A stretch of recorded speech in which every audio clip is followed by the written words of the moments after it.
नमस्कार दोस्तों, आज हम देखेंगे संज्ञा के महत्वपूर्ण प्रश्न। जैसा कि पहला आपके सामने दिया गया है कि आज भी भारत में श्रवण कुमार पैदा होते हैं और इस रेखांकित पद में आपको बताना है कि कौन सी संज्ञा है। तो देखिए, इसमें आपको संज्ञा बताना है यानी श्रवण कुमार। तो बहुत लोग देखेंगे कि सर ये श्रवण कुमार नाम है और नाम से दिखा देंगे कि वो व्यक्तिवाचक संज्ञा है, लेकिन ये आपका गलत होगा। क्यों गलत होगा? क्योंकि श्रवण कुमार पैदा होते हैं। ये कहने का मतलब है कि एक श्रवण कुमार के बारे में बात नहीं हो रही है, बहुत से सारे श्रवण कुमार हैं, ठीक है ना, जो भारत में पैदा होते हैं। तो इसलिए इनकी एक जाति बन जाती है। जब इनकी एक जाति बन जाती है तो इसका नाम क्या देते हैं हम लोग? जातिवाचक संज्ञा। यानी कि ऑप्शन नंबर सी इसका राइट आंसर होगा। ठीक, बात करते हैं दूसरे प्रश्न पे आपका कि घी शब्द में कौन सी संज्ञा है। तो आप सभी जानते हैं घी शब्द में ना व्यक्तिवाचक संज्ञा हो सकता है, ना भाववाचक, ना समूहवाचक हो सकता है। तो कौन सा? द्रव्यवाचक। सर एक द्रव्य है, एक पदार्थ है, इसलिए इस जो आता है किस में आता है आपका?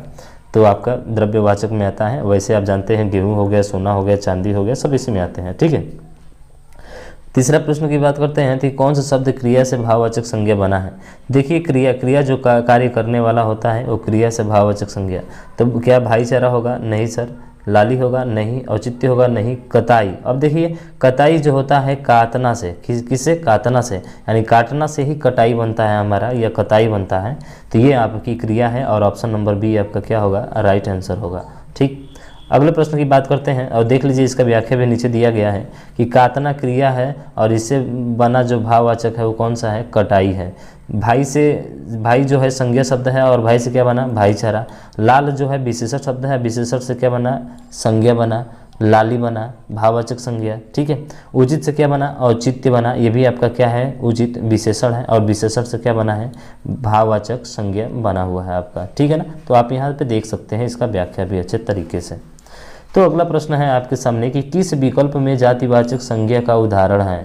तो कौन सा विकल्प है जिसमें जातिवाचक संज्ञा है? गंगा, आर्य गंगा माता व्यक्तिवाचक हो जाएंगी। बात करते हैं आपका शहर। तो भाई शहर जो होगा वो आपका क्या होगा? जातिवाचक हो जाएगा। सर कालिदास एक नाम है, व्यक्तिवाचक है। हिमालय भी सर व्यक्तिवाचक है। इसका मतलब पूछा है जातिवाचक संज्ञा का उदाहरण है, तो ऑप्शन नंबर बी आपका राइट आंसर होगा। यानी कि बी जो होगा ये शहर, कई शहर होते हैं। ठीक है, सिकंदरपुर शहर होगा, बलिया शहर हो गया। ठीक है, तो ये आपके शहर होते हैं। तो शहर जो होंगे अलग अलग कैटेगरी में होते हैं, उनकी एक जाति होती है, इसलिए जातिवाचक संज्ञा में कौन सा आ जाएगा? शहर आ जाएगा। यानी कि ऑप्शन नंबर बी आपका राइट आंसर होगा। अगले प्रश्न की बात करते हैं और अगला प्रश्न ये रहा आपके सामने कि भाववाचक संज्ञा का उदाहरण नहीं है। अब भाववाचक संज्ञा का उदाहरण नहीं है, आपको इसमें बताना है। भाववाचक संज्ञा क्या मोटापा होगा? मोटापा भाववाचक संज्ञा का उदाहरण है? बिल्कुल है। माँ है? क्या लालिमा है? क्या भार है? ठीक है, क्या भार है आपका? तो देखिए, इसमें जो भाववाचक संज्ञा होगा वो कौन सा होगा? तो यहाँ पे ध्यान रखिएगा, माँ जो होगा वो भाववाचक संज्ञा नहीं होगा।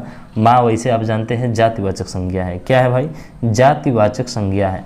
और लालिमा, लाल से बना लालिमा। ठीक है, और मार ये तो आपका हो ही जाएगा। ठीक है, भाववाचक संज्ञा ही होगी। मोटा से बना क्या? मोटापा, जो कि एक भाववाचक संज्ञा है।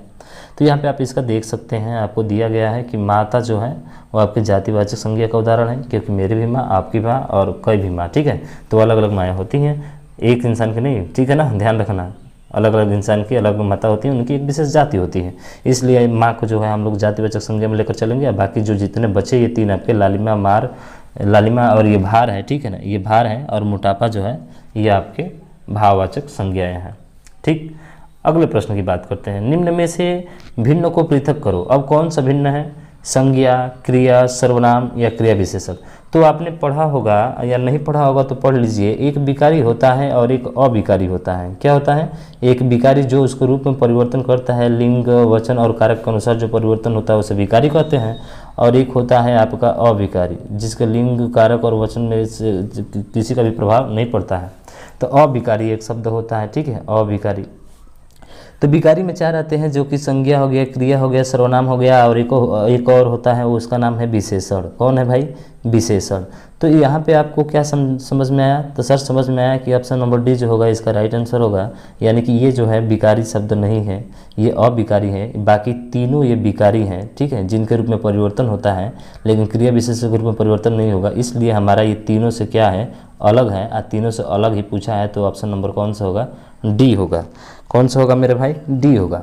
ठीक, देख लीजिए नीचे दिया गया है आपको कि संज्ञा, सर्वनाम, क्रिया तीनों विकारी शब्द हैं, जबकि क्रिया विशेषण जो है अविकारी शब्द है। क्या है? अविकारी शब्द है। अब उसके बाद से अगला प्रश्न है कि निम्नलिखित में से किस विकल्प में समूहवाची शब्द नहीं है? समूह का मतलब होता है जिसमें जो है काफ़ी ज़्यादा परिवार हो गया, जैसे कि जुलूस हो गया, ठीक है, दरबार हो गया, तो फल हो गया। तो ये जो है आपके क्या ये जो होंगे आपके, इसमें कौन सा सही होगा? तो देखिए परिवार जो होता है, जो एक समूह होता है परिवार, जुलूस भी एक निकलती है, और दरबार जो हो तो फलों का भी एक समूह होता है, लेकिन दरबार क्या होगा आपका यहाँ पे अलग होगा। तो इसलिए हमारा जो ऑप्शन नंबर ए है वही आपका राइट आंसर होगा, यानी कि दरबार। ठीक है, दरबार जो होता है वो आपका अलग होगा। हालांकि यहाँ पे अगर देखा जाए तो दरबार अलग तो नहीं हो सकता, समूह में, दरबार में तो समूह में आते ही हैं। ठीक है, सॉरी, इसका जो आंसर होगा वो फल होगा। क्या होगा? फल होगा। तो फल जो होगा, फल का अगर गुच्छा कहता तो होता है, लेकिन यहाँ पे आपका आंसर जो होगा कौन सा होगा? फल होगा, यानी कि ऑप्शन नंबर सी होगा।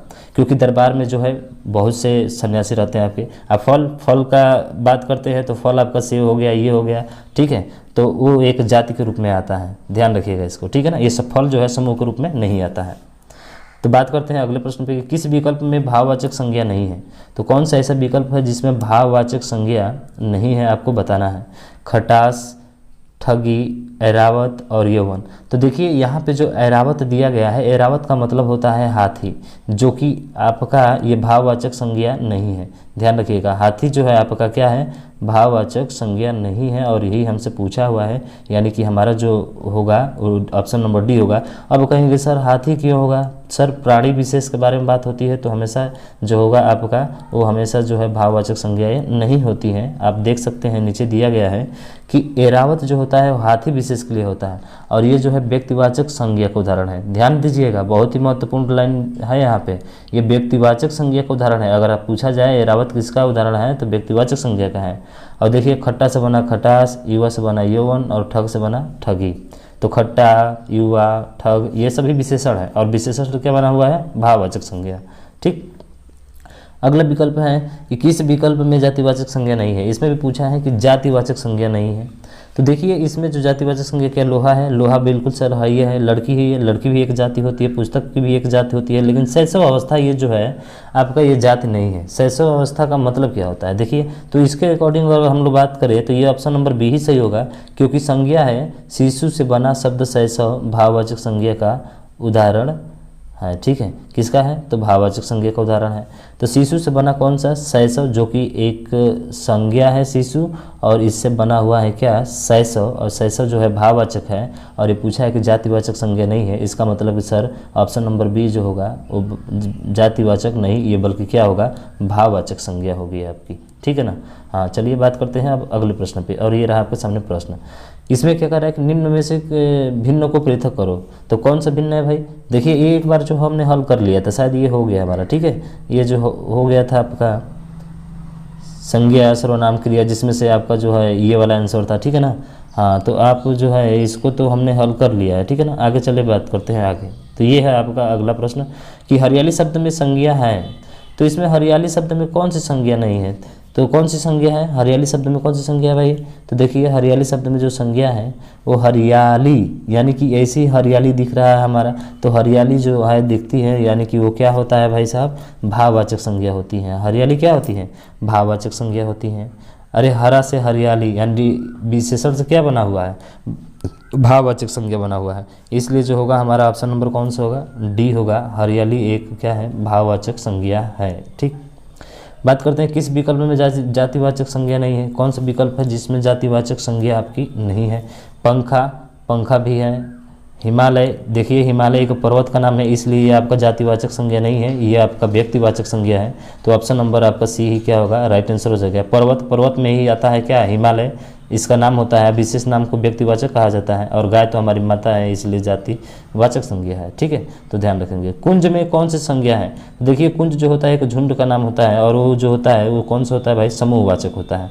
तो इसका मतलब समूहवाचक हो जाएगा। कुंज का मतलब देख लीजिए, लता या झाड़ियों से घिरा एक समूह होता है, उसी को नाम देते हैं समूहवाचक, यानी कुंज जो होगा समूहवाचक हो जाएगा। किस विकल्प में जातिवाचक संज्ञा से बनी भाववाचक संज्ञा है? तो जातिवाचक का मतलब कि विशेष जाति से बनी हुई है। देखिए यहाँ पे सती से बना सतीत्व, तो देखिए सती जो है आपका ये है, तो ऑप्शन नंबर जो होगा आपका सी होगा। ये देखिए छोटा से छोटापन बन गया, ठीक है, छोटे से छोटापन बन गया, गर्म से गर्मी बन गया, गिरना से क्या बन गया, गिरावट बन गया। तो ये ध्यान रखिएगा, सती से सतीत्व ये आपकी जातिवाचक संज्ञा से बनी भाववाचक संज्ञा है, ठीक है, बनी भाववाचक संज्ञा है। तो सती से क्या बन जाएगा, सतीत्व। देख ले सकते हैं आप कि सती जो है जातिवाचक है, इससे सतीत्व हो गया, छोटा विशेषण है, छोटापन हो गया, गर्म है तो गर्मी हो गया, ठीक है, और उसके बाद से गिरना है तो गिरना एक क्रिया है, क्रिया से क्या बन गया, गिरावट बन गया। तो ये आपकी गिरना से गिरावट क्रिया से बना हुआ है, ठीक है। बात करते हैं अगले प्रश्न में, किस विकल्प में सर्वनाम से बनी भाववाचक संज्ञा है? लड़कपन, बड़प्पन, दानवता या ममता? तो देखिए मम माने होता है मेरा, और मम जो होता है वो हमेशा क्या होता है, सर्वनाम होता है। और इसने पूछा है कि सर्वनाम से बनी भाववाचक संज्ञा कौन सा है? तो ममता होगा, ये आपका ऑप्शन नंबर डी, ठीक है। कौन सा होगा भाई? तो ऑप्शन नंबर आपका डी होगा। बात करते हैं अगले प्रश्न पे, तो सर्वनाम शब्द मम से बनी भाववाचक संज्ञा ममता है। ममता का मतलब ये भी हो सकता है आपका ममत्व भी यहाँ पे दे सकता है, ठीक है, ममत्व। किस विकल्प में भाववाचक संज्ञा है? तो कौन सा विकल्प है जिसमें भाववाचक संज्ञा है, आप बताइए इसमें। तो देखिए नेता होगा या कवि होगा, मनुष्य होगा। तो देखिए नेता, कवि, मनुष्य ये जातिवाचक है, ठीक है, लेकिन आपका यौवन जो है, यौवन माने युवावस्था, ये भाववाचक संज्ञा है। कौन सी है? भाववाचक संज्ञा है। तो ऑप्शन नंबर सी आपका राइट आंसर होगा। किस विकल्प में क्रिया से बनी भाववाचक संज्ञा नहीं है? तो क्रिया से, देखिए लड़ाई, भाई लड़ते हैं तो जरूर कार्य करना पड़ता है, तो क्रिया से बनी है। बुराई, अब कोई कहेगा कि नहीं बुराई जो होती है क्रिया होती है, कहा है भाई बुराई क्रिया नहीं होती है, ठीक है, ये भाववाचक संज्ञा है, भाववाचक संज्ञा है लेकिन आपकी क्रिया से नहीं बनी हुई है। तो इसलिए ऑप्शन नंबर बी जो होगा इसका आपका राइट आंसर होगा। अब पढ़ना तो क्रिया ये है, कटाई तो क्रिया ये है, अभी पीछे पढ़े हुए थे हम लोग, ठीक है, तो ध्यान रखेंगे इसका। शेर हिंसक जानवर है, अब बताइए शेर हिंसक जानवर है तो क्या होगा? अरे भैया जातिवाचक होगा, सीधा सीधा यहाँ पे जातिवाचक होगा, इसमें तो कुछ सोचना नहीं है, ठीक है।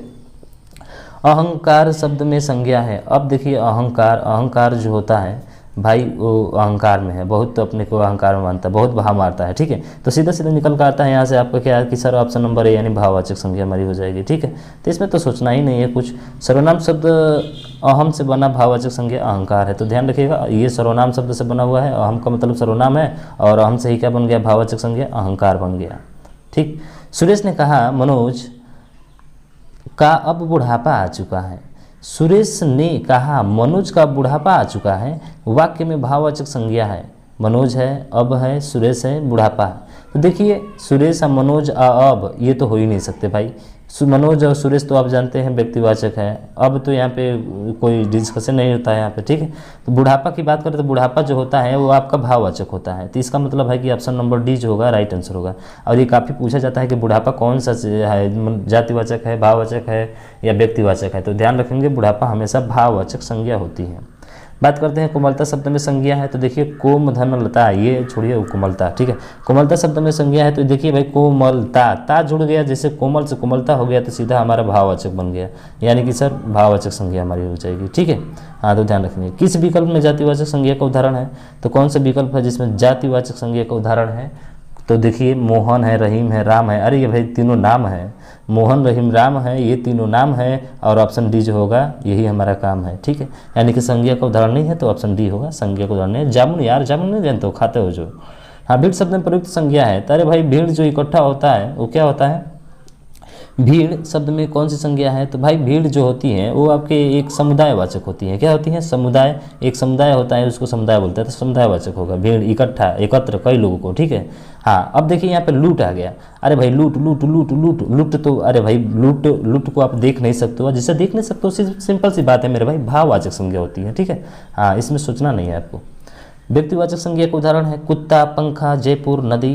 तो देखिए व्यक्तिवाचक यार जिसका नाम होता है, जयपुर एक राज्य का नाम है, पता है ना, राजस्थान की राजधानी जयपुर है, तो जयपुर जो है एक नाम है, और नाम को क्या नाम देते हैं? व्यक्तिवाचक नाम देते हैं।